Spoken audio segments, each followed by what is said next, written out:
what do you think is one, the hardest question for Christianity? And two, what's the hardest question for atheism?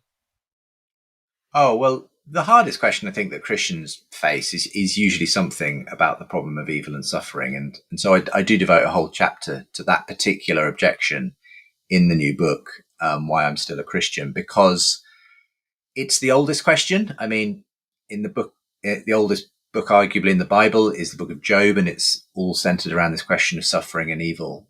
And so it's going to come up in some form or another, either at an intellectual level or at an emotional level. I think it's really important for Christians to be aware of how we might want to respond to that. I think there are answers to that huge question of why a good God would allow a world of evil and suffering. But at the same time, again, it's one of those ones where to simply give an intellectual answer isn't always the right answer, depending on where someone is. And often people who are in the midst of pain and suffering are looking for more of an emotional response, a spiritual response, than just a purely kind of logical or apologetic response. So I think it's that one is huge. I won't go into the answers I give in the book at this point, but I would say that's a key one. What's the biggest problem for atheism?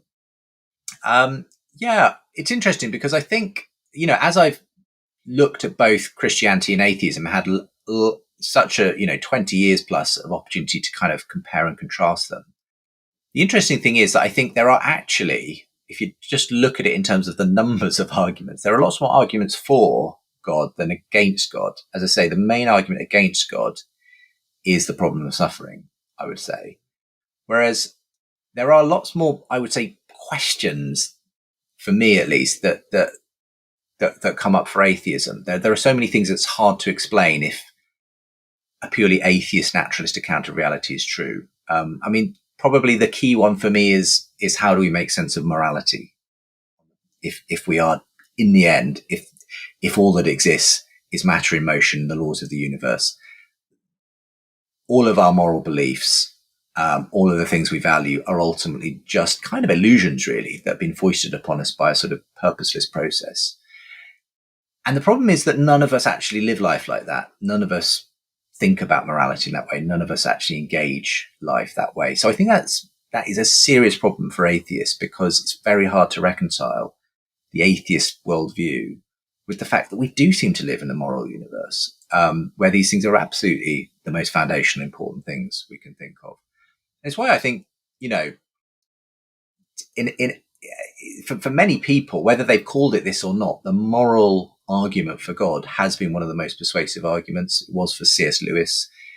His journey from atheism to theism, the moral argument for God was really what took him across the line. It was another further journey to kind of embrace full-blooded Christianity. But I've met a lot of people for whom just recognizing that there is such a thing as evil has been kind of the first serious move towards God, because it's often when you're confronted by real evil that you realize, no, this isn't just atoms and electrons or socio-cultural forces.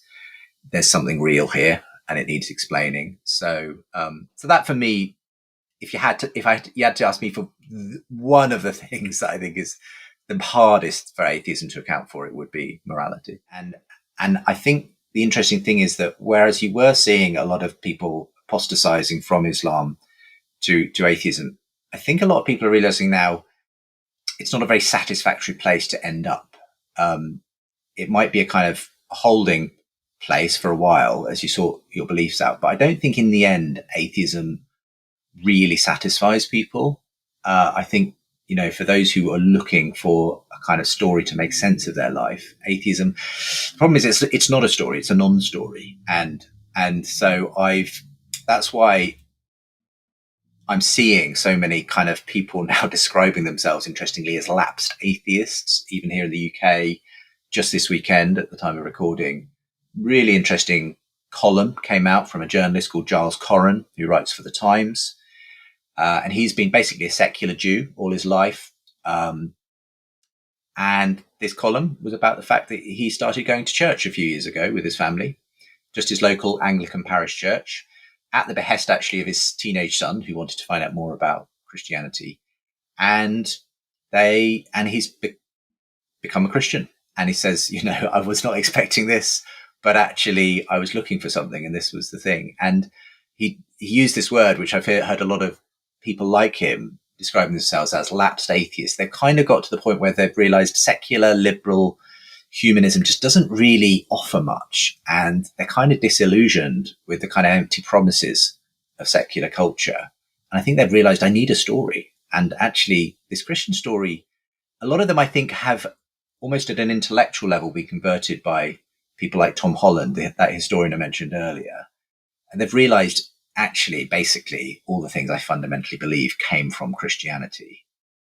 And so then there's this kind of, they find themselves trapped between, the sort of the secular assumptions they once held, but no longer really seem to make sense of life.